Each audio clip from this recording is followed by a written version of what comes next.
तो last part के and में हमने देखा था कि मैक्स सेल में बैठ के स्पिरिचुअल एनर्जी को एक्टिवेट करने के लिए मेडिटेट कर रहा था। तभी उसके सेल के बाहर से वो किलर गुजरता है और मैक्स को उसके डार्क ऑरा का एहसास हो जाता है। अब आगे तो इस पार्ट की शुरुआत में हम मैक्स को देखते हैं जो अपनी मेडिटेशन रोककर अपने आसपास वाले सेल में देखता है, पर उसे ज्यादा कुछ अजीब नहीं लगता। अगले दिन मैक्स जब ब्रेकफास्ट के लिए जेल की कैंटीन में जाता है तो उसे वहाँ वो किलर बैठा दिखता है, जिसमें से उसे वैसा ही ऑरा महसूस हो रहा था, पर मैक्स इस बात पर ध्यान नहीं देता। तभी मैक्स के पास उस किलर के चेले आ जाते हैं और उसे धमकाने लगते हैं। ये देखकर मैक्स समझ जाता है कि ये लोग उस किलर के चेले हैं और वो किलर उसे मारना चाहता है। इसलिए मैक्स उन चेलों से एक साथ अटैक करने को बोलता है, जिसके बाद वो लोग मैक्स को पीटने की कोशिश करते हैं, पर मैक्स उन सबको एक एक कर बेहोश कर देता है। ये देखकर वो किलर मैक्स से कहता है कि मैं तो तुम्हें कमजोर समझ रहा था, पर तुम तो एक काबिल लड़के हो। इसके बाद वो किलर चाकू से लगातार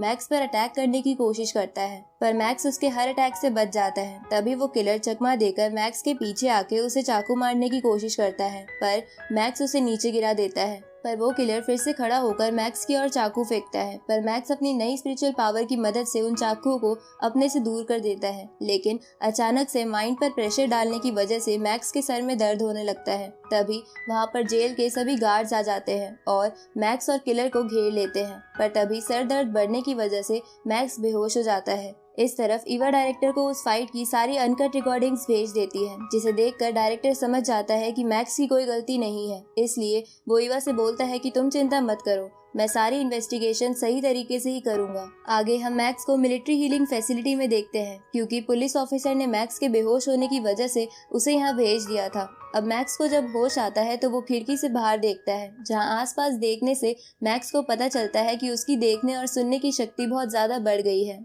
तभी मैक्स को अपनी जेल वाली एबिलिटी के बारे में याद आता है, तो मैक्स वहाँ पड़े एक पेन को अपनी स्पिरिचुअल पावर से उठाने की कोशिश करता है, जहाँ थोड़ी कोशिश के बाद वो इसमें कामयाब भी हो जाता है। ये देखकर मैक्स समझ जाता है कि यही वो स्पिरिचुअल एबिलिटी है जिसकी इंस्ट्रक्टर और चीफ बात कर रहे थे। इसलिए मैक्स अपनी इस एबिलिटी पर ठीक से कंट्रोल करने के लिए मेडिटेट करने लगता है, जहाँ मेडिटेट करते हुए मैक्स अपने माइंड में अपनी स्पिरिचुअल एनर्जी के सोर्स को देखता है, लेकिन तभी उसे फिर से सर दर्द होता है। ये देखकर मैक्स समझ जाता है कि वो अपनी करंट बॉडी से ज्यादा स्पिरिचुअल पावर को इस्तेमाल नहीं कर सकता, इसलिए उसे अपनी बॉडी की फिजिकल स्ट्रेंथ को बढ़ाना होगा। आगे मैक्स से डायरेक्टर मिलने आता है और उसे बताता है कि किसी ने उस फाइट की रियल फुटेज हमें भेज दी थी, जिससे हमें पता चल गया है कि तुम्हारी कोई गलती नहीं है, इसलिए तुम यहाँ से जा सकते हो। ये सुन के मैक्स सोचता है कि उसे उस बंदे को थैंक्स बोलना होगा जिसने उसकी मदद की है। तभी डायरेक्टर मैक्स को बताता है कि जिन कैदियों ने तुम पर सेल में हमला करा था उन्हें तुम्हें पीटने के लिए किसी ने ऑर्डर्स दिए थे।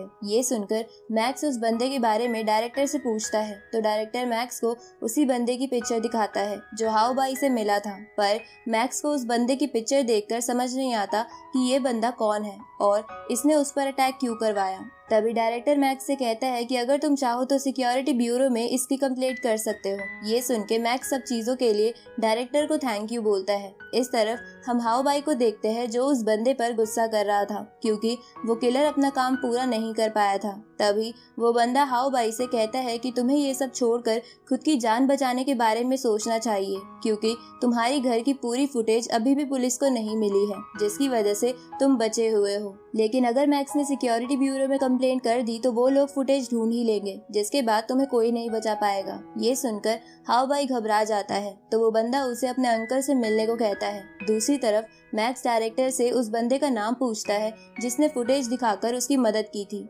जिस पर डायरेक्टर मैक्स को एकेडमी एग्जामिनेशन फॉर्म देकर कहता है कि इसे देखकर तुम खुद ही याद करने की कोशिश करो। इधर वो सभी बातें हाउ बाई अपने अंकल और फादर को बता देता है। ये सुनकर हाउ बाई का अंकल उसे कहता है कि तुम टेंशन मत लो और बस कुछ दिनों के लिए अपने घर पर ही रहना। तभी हम उस किलर को भी वहाँ देखते हैं जिसे उस अंकल ने जेल से बाहर निकाल लिया था। इसलिए वो अंकल किलर से कहते हैं कि तुम मेरे लिए परेशानी खड़ी मत करना, और अगर पुलिस तुम्हें ढूंढते हुए तुम्हारे पास आ जाए तब भी उनसे हाथापाई मत करना। उसी वक्त हाउ बाई के फादर अंकल से कहते हैं कि ये प्रॉब्लम बहुत बड़ी है, तो क्या तुम इसे संभाल पाओगे। ये सुनकर अंकल हाउ बाई के फादर से कहते हैं कि हाँ, वो इसे मैनेज कर लेंगे, और अगर मैक्स ने कुछ और करने की कोशिश की तो वो उसे भी रास्ते से हटा देंगे। इस तरफ मैक्स को वह एकेडमी फॉर्म देकर समझ आ गया था कि ईवा ने ही उसकी मदद की थी, इसलिए वो रेडार के पास ईवा से मिलता है और उसे इन सब चीजों के लिए थैंक यू बोलता है। ये सुनकर ईवा प्यार से मैक्स की आंखों में देखने लगती है और उसे कहती है कि इसकी कोई जरूरत नहीं है, मुझे विश्वास था कि तुमने कुछ गलत नहीं किया होगा। इसके बाद ईवा मैक्स को सूडो प्रैक्टिशनर एग्जाम पास करने के लिए थैंक यू बोलती है, जिस पर मैक्स ईवा से कहता है कि मैंने अभी सूडो प्रैक्टिशनर एग्जाम पूरी तरीके से कंप्लीट नहीं किया है क्योंकि मेरा एक और एग्जाम अभी भी बाकी है। ये सुनकर ईवा मैक्स से कहती है कि तुम उसे भी क्लियर कर लोगे, क्योंकि जब उस वॉरियर ने उस ईगल से हमारी जान बचाई थी तब तुम बिना डर के उस ईगल की तरफ देख रहे थे, इसलिए मैं समझ गई थी कि तुम भी इस दुनिया को बचाना चाहते हो और मैं भी तुम्हारी इसमें मदद करूंगी।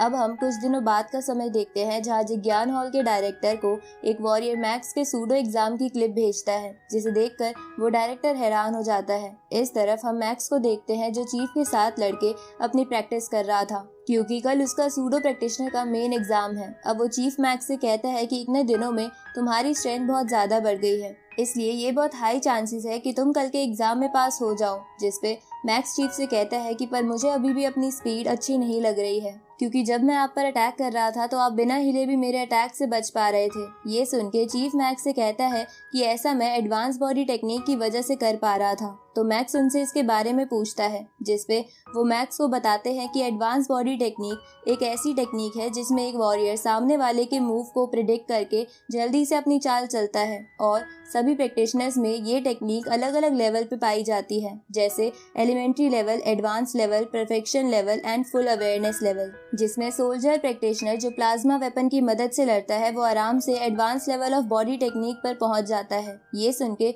मैक्स चीफ से पूछता है कि ये सोल्जर प्रैक्टिशनर कौन होते हैं, जिसपे चीफ उसे बताते हैं कि मार्शल आर्ट प्रैक्टिशनर अलग अलग रैंक पर होते हैं, जैसे warrior level, war Lord level और वॉर गॉड लेवल। जिसमें एक सोल्जर प्रैक्टिशनर वॉरियर लेवल का प्रैक्टिशनर होता है जो प्लाज्मा वेपन की मदद से लड़ता है, पर वॉर लॉर्ड लेवल की जनरल प्रैक्टिशनर सिर्फ अपनी स्वॉर्ड की स्पीड की मदद से प्लाज्मा वेपन के अटैक से बच सकते हैं। और वॉर लॉर्ड लेवल के बाद आते हैं वॉर गॉड लेवल के प्रैक्टिशनर्स, जिनकी स्पीड लाइट की स्पीड के बराबर होती है। ये सुन के मैक्स चीफ से पूछता है कि क्या वॉर गॉड लेवल से भी ऊपर का कोई प्रैक्टिशनर होता है, जिसपे चीफ हाँ करते हुए कहता है कि वैसे प्रैक्टिशनर्स पूरी दुनिया को डिस्ट्रॉय करने की स्ट्रेंथ रखते हैं, पर दुनिया में सिर्फ ऐसे 2 या 3 ही प्रैक्टिशनर्स बचे हैं। ये सुन के मैक्स हैरान हो जाता है। तभी चीफ को उस डायरेक्टर का फोन आता है और वो उन दोनों को ऑफिस में आने को कहता है। अब ऑफिस में पहुंचने के बाद वो डायरेक्टर मैक्स से कहता है कि मैंने तुम्हारे सूडो प्रैक्टिशनर टेस्ट की क्लिप देखी थी और मुझे पता चला है कि तुम्हारे अंदर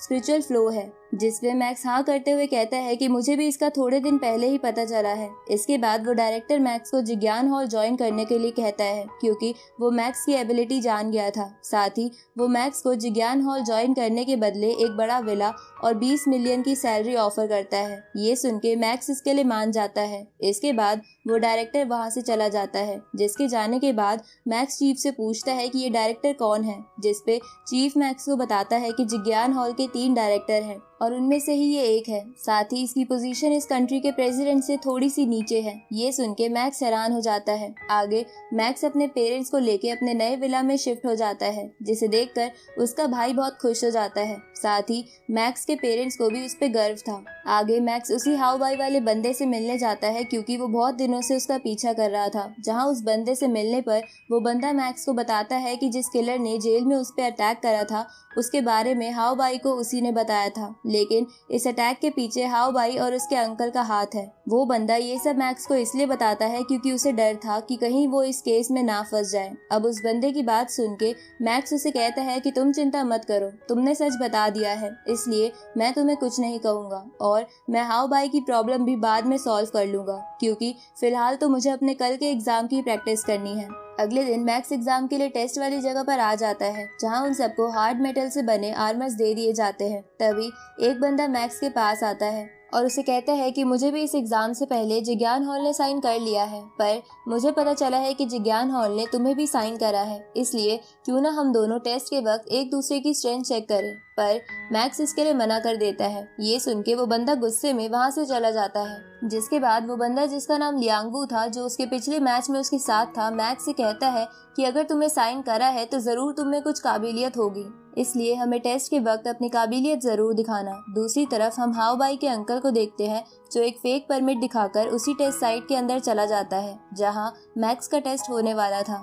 इस तरफ इस एग्जाम का इंस्ट्रक्टर एग्जाम में पार्टिसिपेट करने वाले सभी कैंडिडेट से कहता है कि इस टेस्ट के वक्त आप सभी को इस सिटी के बाहर भेजा जाएगा जहां सभी तरफ मॉन्स्टर्स हैं, जहां आपको पहुंचकर रिसर्च पर्पस के लिए उन मॉन्स्टर्स के कान काट के लाने होंगे और आपका रिजल्ट इसी पे डिपेंड करेगा कि आप उन मॉन्स्टर्स के कितने ईयर काट के लाते हो। ये सुन के वो सब समझ जाते हैं। साथ ही वो इंस्ट्रक्टर उन सबको बताता है कि अगर कोई कैंडिडेट दूसरे कैंडिडेट पे अटैक करेगा तो हम उसे डिस्क्वालीफाई कर देंगे। इसके बाद वो सभी बड़ी बड़ी गाड़ियों में बैठकर उस मॉन्स्टर सिटी में आ जाते हैं। पर इस तरफ हम हाउ बाई के अंकल को देखते हैं जो मैक्स को मारने के लिए वहाँ पर एक खतरनाक म्यूटेंट बर्ड का एग रख देते हैं और वहाँ से चले जाते हैं, जिसके बाद वो म्यूटेंट बर्ड एग से बाहर आने लगता है। इस तरफ मैक्स एक मॉन्स्टर को अपने पास आते देखता है तो मैक्स उस मॉन्स्टर की मूवमेंट को ऑब्जर्व करने लगता है और उस मॉन्स्टर के अटैक करते ही नीचे झुककर उसे बीच में से काट देता है। इसके बाद वो उस मॉन्स्टर का ईयर भी कलेक्ट कर लेता है। तभी उसे वहाँ एक और मॉन्स्टर दिखता है, लेकिन उसी वक्त उस मॉन्स्टर को कोई चीज पकड़कर अपनी ओर खींच लेती है। ये देखकर मैक्स हैरान हो जाता है और उस तरफ जाता है जहाँ उसे पता चलता है कि एक डी क्लास गोल्डन क्रो उस मॉन्स्टर को खा रहा है। इधर उनके एग्जाम को देख रहा वो डायरेक्टर भी शॉक हो जाता है कि इस मॉन्स्टर सिटी में पहले तो आज तक एक डी क्लास मॉन्स्टर नहीं दिखा, पर आज ये कहाँ से आ गया। तभी पिछले मैच का इंस्ट्रक्टर उस टेस्ट को रोकने के लिए कहता है, पर डायरेक्टर इसके लिए मना करवा देता है क्योंकि उसे देखना था कि वो सब ऐसी सिचुएशन को कैसे हैंडल करेंगे। और यहीं पर ये पार्ट खत्म होता है।